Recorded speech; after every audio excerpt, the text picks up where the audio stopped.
sea libre, sea abierto y sea reproducible, ¿no? Ahora, ¿dónde viene aquí, digamos, la comunicación, el contagio con los movimientos emergentes? Bueno, pues a través del intento de crear un código abierto del conocimiento con todos los sectores que en los últimos años han desarrollado los derechos digitales, los derechos del conocimiento, todas estas cuestiones, y hacerlo en Ecuador. Y en febrero tendrá lugar, digamos, este gran evento, digamos, que pretende ser el primer momento, digamos, de esta constitución de derechos del conocimiento en un campo, insisto, donde son las cuestiones del conocimiento abundantes, ¿no? Se utiliza la metáfora del devenir pachamama del conocimiento, ¿no? La Amazonía, que es abundante, ¿no? La metáfora con la misma abundancia que existe en el conocimiento, ¿no? Y estas dos cuestiones, la biodiversidad en cuestiones de la naturaleza y la biodiversidad en cuestiones del conocimiento, ¿no? Que ponga en contagio los activistas, digamos, que alrededor del mundo están planteando estas cuestiones con un gobierno que se lo quiera plantear, y efectivamente puedan convertir Ecuador y a la vez contagiar al resto de sitios de América Latina en un sitio donde exista un paraíso fiscal del conocimiento. En fin, lo dejo aquí y luego continuamos discutiendo. Muchas gracias y gracias al traductor.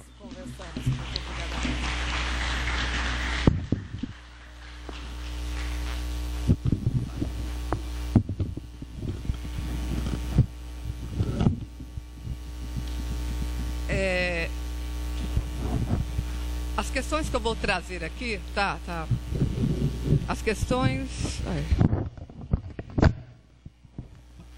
Aqui, agora, tá. As questões que eu vou trazer aqui, né, elas já foram, de certa forma, já ditas e benditas pela manhã, né? O tema que eu trouxe aqui nós vamos estar falando das novas formas de luta e resistência a partir das mudanças, das transformações do mundo do trabalho, né? E a minha preocupação de trazer essa temática é o fato de, convivendo no mundo acadêmico, né, e depois esses acontecimentos, essas novidades que surgiram a partir de junho, o que eu fui percebendo nas várias análises que eu fui lendo é que não só no mundo acadêmico, mas também setores de esquerda estavam tendo uma série de dificuldades de explicar essa novidade, se valendo inclusive das velhas categorias que não conseguem, né, isso está muito claro, não consegue explicar o que está acontecendo, não só em termos de manifestações do Brasil, mas o que está acontecendo no mundo, né? E aí eu vou fazer a minha fala vai ser no sentido de trazer alguns elementos preliminares para a gente, a partir daí, a gente pensar, né, ajudar a pensar essas novidades. Bem, então, eu começo dizendo o seguinte, que hoje, para analisar as mudanças, né, que estão aí, as mudanças do mundo capitalista, das suas relações produtivas, das suas formas de luta e resistência, exige uma outra estratégia metodológica. Uma metodologia que sugere colocar o pensamento conectado com a experiência real, né? Aí eu vou me valer de uma frase do Negri, quando ele diz que é preciso descer ao nível da materialidade da vida social e investigar a transformação ocorrida na composição do real, né? Caso contrário, é produzir análises sociológicas que se prende a velhas categorias e que não consegue explicar. Foi isso que eu falei inicialmente. Bem, e aí, para mim, me valer disso que eu estou chamando de dificuldades de analisar, né, essas novidades, eu vou citar aqui, né, algumas das tendências que predominaram e, de certa forma, predominam a partir da segunda metade do século XX, né, que interpretam, e eu tenho visto isso nessas análises, porque eu vi muito pouco nas análises que eu andei lendo, a categoria classe social para se pensar, né, esses novos movimentos.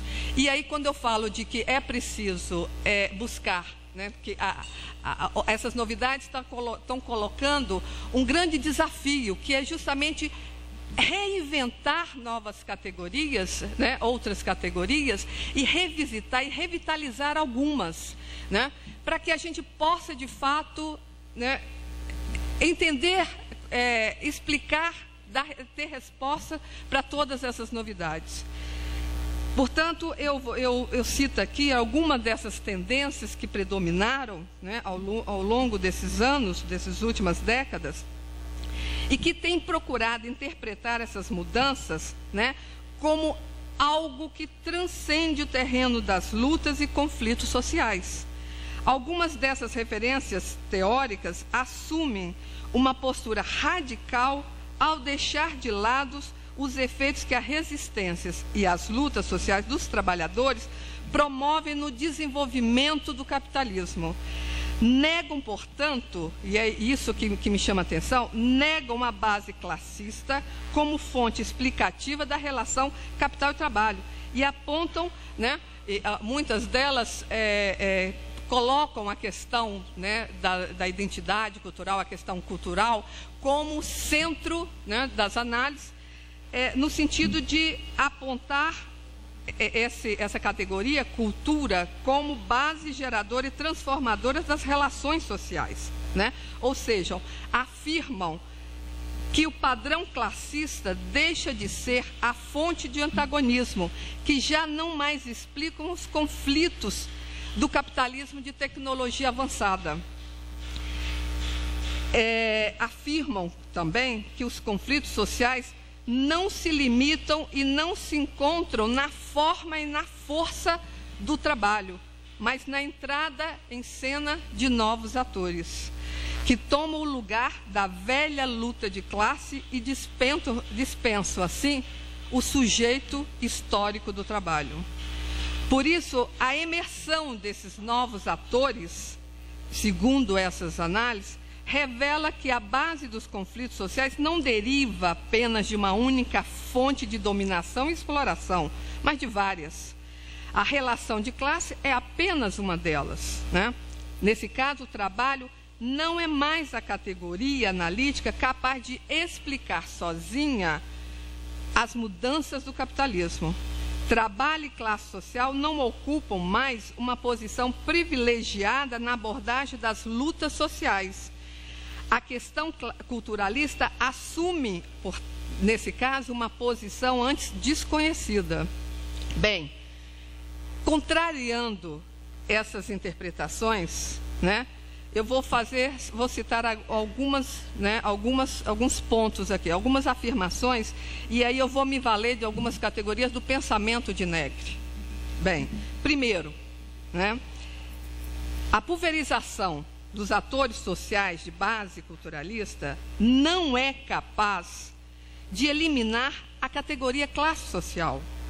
É preciso entender que o capital, enquanto sistema de relações sociais, não é apenas inimigo dos grupos sociais que lutam por melhores salários, mas também de todo o movimento que pressiona pela igualdade na diferença e por direitos. Porque se constitui como práticas sociais e são abordados pelo capital como oportunidades ou obstáculos para a acumulação de riqueza. Isso porque a dominação e exploração capitalista não apenas depende da discriminação que passa por esses grupos identitários, né, que reivindicam novos direitos para estabelecer sua hierarquia de controle, mas depende de sua força de trabalho. Isso me faz lembrar, na semana passada, estava lá em Natal, em um seminário, né, Desfazendo o Gênero, e o César estava lá, e eu me lembro de uma palestra que eu assisti de uma ativista do movimento Queer, uma ativista francesa, e ela disse a seguinte coisa que me chamou muita atenção. Ela disse o seguinte, que os empresários franceses, né, estão engrossando as fileiras do movimento contra a homofobia, porque perceberam que a discriminação, né, traz um custo muito alto para o sistema. Além disso, é um desperdício de talento, né? Isso foi a citação dela, né?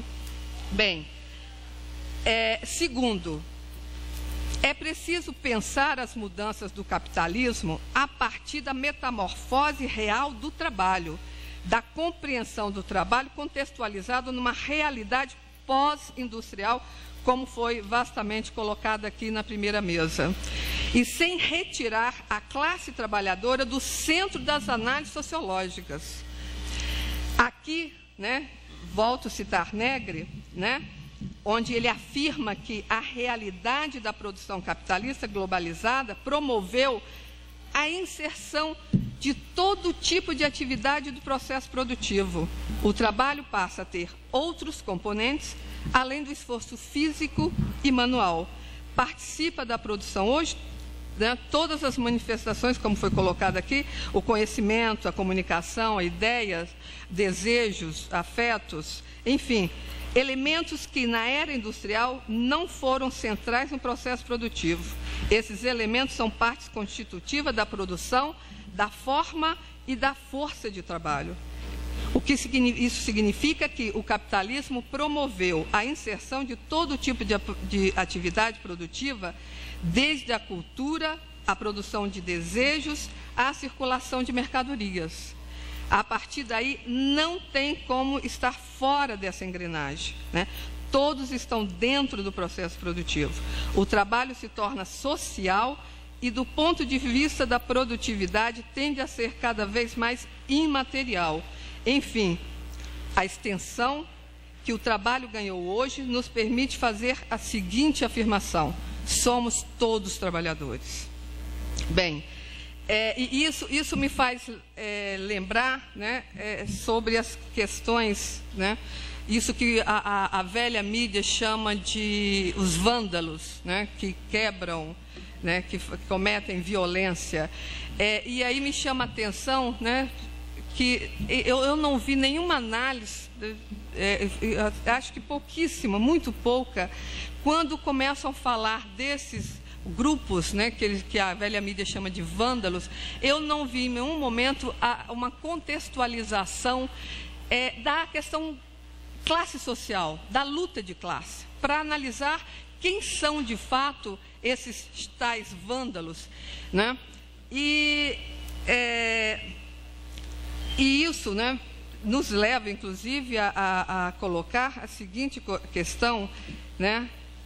Quando esses jovens são criminalizados como violentos, como depredadores do patrimônio público e privado, e aí a gente se pergunta, afinal de contas, quem de fato, né, está quebrando o patrimônio público e privado, né? E, por outro lado, esses jovens que são trabalhadores, né, e que vão à rua e quebram, cometem, né, o que eles chamam de violência, o que a gente vê é que são jovens da periferia, que a única linguagem que eles têm é a linguagem da violência, é a linguagem do medo e, portanto, é a forma que eles têm de quebrarem esse sistema que não inserem, né, esses indivíduos, ou seja, que roubam deles o direito a ter uma cidade, o direito a ter, né, eles roubam o direito a ter direitos desses jovens. Bem, o terceiro ponto, né, se trata da seguinte questão: nesse contexto, mais do que um ser de direitos, o trabalhador torna-se fonte de subjetividades geradas e reveladas no processo de produção, como algo que se manifesta e se transforma através das relações e dos encontros do dia a dia do trabalhador com o seu trabalho. O trabalho é um produto da subjetividade que se constitui à base da necessidade e do desejo. Essa é a fonte do sentimento e da organização revolucionária, constituída no próprio processo do trabalho e não em especulação idealista. Portanto, é nessa perspectiva que surgem as novas formas de manifestação política e novas práticas de resistência ao capital, expressa no espontaneísmo das lutas, em direção a alguma forma objetiva de projeto político de libertação.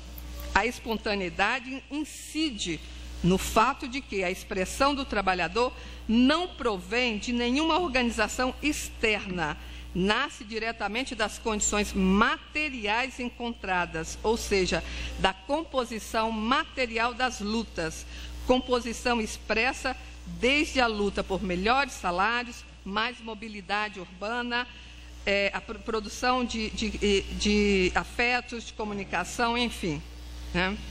A espontaneidade não se explica apenas pela crise das instituições da democracia representativa, como uma relação causa-efeito. Não se explica pela falência apenas dos partidos políticos, né?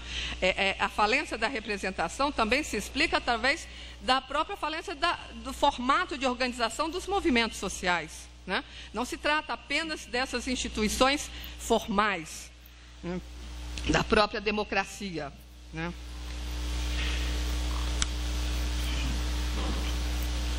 Mas essa espontaneidade, né, se busca através de novas formas de luta e resistência possibilitada pelas mudanças do processo produtivo, pelos avanços da tecnologia de informação e comunicação. É isso que pessoas, cotidianos, visões de mundo, desejos tão diferentes, né, saem para a rua para protestar, né? E aí, né, eu também volto também a falar das manifestações no Brasil, quando se coloca que essas manifestações, e isso, quem mais se apegou a isso foi a velha mídia, de que há uma recusa à política, né? Na verdade, o que há é uma recusa ao modelo de política e uma busca no sentido de reinventar a política, buscar um novo modo de pensar e fazer política.